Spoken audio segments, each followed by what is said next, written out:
What if I told you that deep beneath the Arctic ice, there's a world filled with conversation? A world where whales don't just sing, they talk. They chatter, with an incredible variety of chirps, whistles, and clicks. These are the beluga whales, the canaries of the sea, and their constant conversations are the key to their surprisingly complex social lives. We're going to explore how these adorable sea legends communicate and what their talk reveals about their intelligence, their friendships, and even their culture.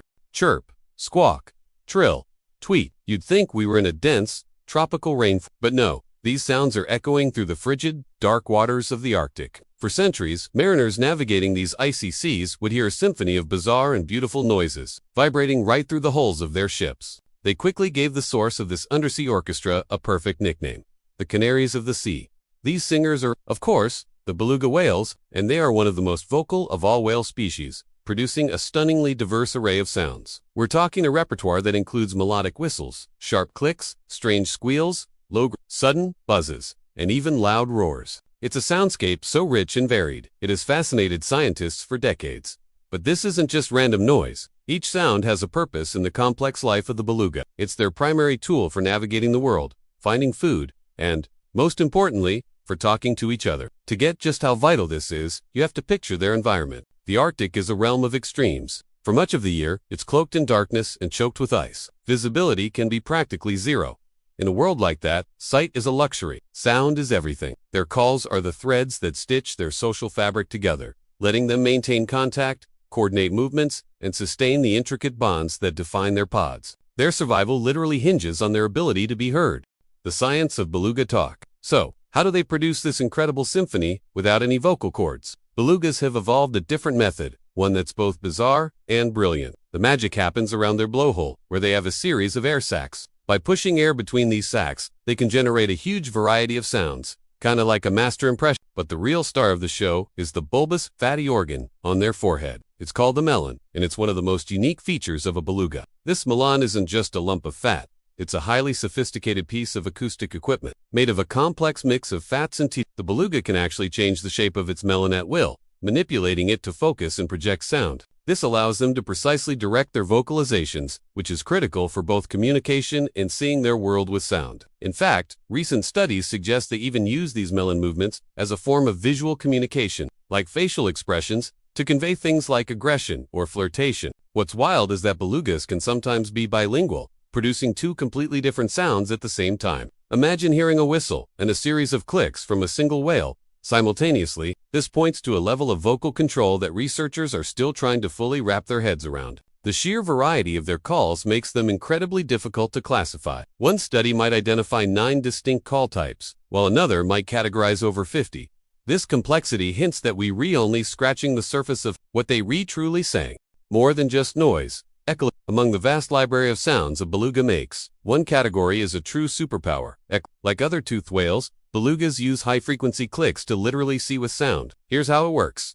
The beluga shoots out a rapid series of clicks, focused by its melon into a beam. These sound waves travel through the water until they hit an objective fish, a rock, or a sheet of ice. The clicks then bounce off that object and return to the whale as an echo. These returning echoes are received through special fats in their lower jaw, which transmit the vibrations to the inner ear. Their brain then processes these echoes into a detailed, three-dimensional acoustic image of their This ability is simply astonishing. It allows them to navigate perfectly in the pitch-black depths or in murky sediment-filled waters where vision is useless. They can use it to find prey, pinpointing the exact location, size, and even texture of a fish hiding on the seafloor. For belugas living in the high Arctic, echolocation is a lifeline, allowing them to find vital breathing holes in the vast, shifting sea ice. Without it, they could easily become trapped and drown. Their control is so precise, they can adapt their clicks on the fly, changing the frequency and intensity to suit their needs from long distance navigation to a close-up inspection of potential food. It's a sensory world that we, as visual creatures, can barely begin to imagine.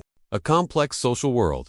For a long time, scientists figured that toothed whales like orcas and pilot whales had societies built around matriarchal line spots centered on a mother and her kids, and they assumed belugas were the same. But recent, groundbreaking research has completely flipped that idea on its head, revealing a social structure that is far more complex and, in many ways, far more human. Belugas live in what is known as a fission fusion society. Their groups, or pods, are incredibly fluid. They can range from small, intimate groups of a few individuals, all the way up to massive herds of hundreds, or even thousands that gather for seasonal migrations. These groups are constantly changing, with whales moving between pods and forming or dissolving relationships over time. The pods themselves are also diverse. You might find pods of all adult males, nursery groups with mothers and their calves, or large mixed-age herds. This sheer variety was the first clue that something more was going on. Genetic studies delivered the biggest shock. After analyzing the DNA of belugas across the Arctic, scientists discovered that beluga pods are not just organized around mothers and their children. While those close maternal bonds definitely exist, the pods frequently contain relatives from multiple maternal lines. Even more surprising, they found a high number of paternal relative skin from the father's side sticking together. This was a radical departure from the matriarchal model seen in other whale species. It's not just family, the power of friendship, but the most incredible discovery was the number of completely unrelated individuals hanging out together. Genetic analysis proved that belugas form strong, long-term bonds with non-kin associations that can last for years.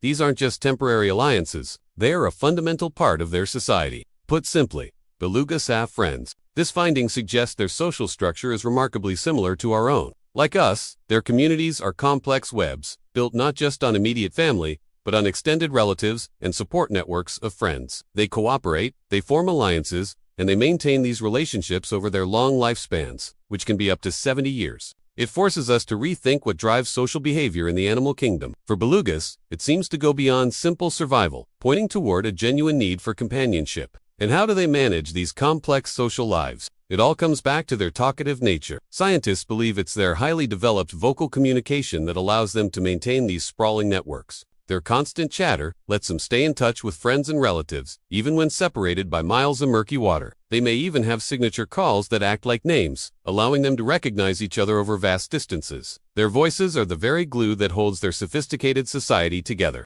A culture of communication. The complexity doesn't stop at friendship. There's compelling evidence that belugas have what can only be described as culture. Research has shown that belugas pass down vital information from one generation to the next. Through social learning, this is most obvious in their migratory patterns. Genetic studies have confirmed that related whales return to the very same feeding and breeding grounds year after year and generation after generation. A young beluga learns its migratory route, not from instinct, but by following its mother and other elders.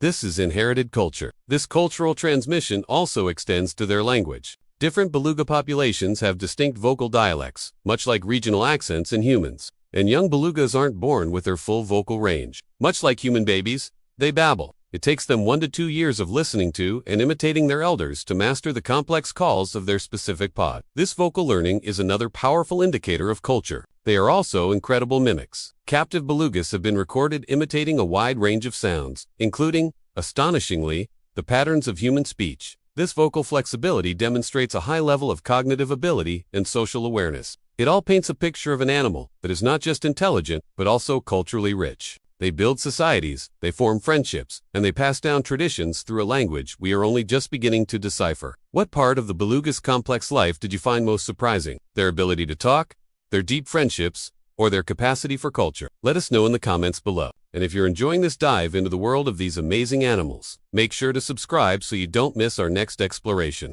From the hauntingly beautiful sounds that earned them their nickname to their intricate social networks that rival our own, beluga whales are so much more than just adorable white whales. They are profoundly intelligent, deeply social, and culturally complex beings. Their lives are a testament to the power of communication, showing how sound can be used to build friendships, sustain traditions, and navigate a challenging world. But this very reliance on sound also makes them incredibly vulnerable. In our increasingly noisy oceans, the sounds of shipping, industrial activity, and exploration threaten to drown out their conversations. For a species whose survival depends on being heard, this noise pollution is a critical threat. Studies in places like Cook Inlet, Alaska, have shown that a single ship can completely mask the most common beluga calls, shrinking their communication range dramatically. To protect these magnificent sea legends, we must not only admire their talkative nature, but also work to preserve the quiet spaces. They need to continue their conversations for generations to come.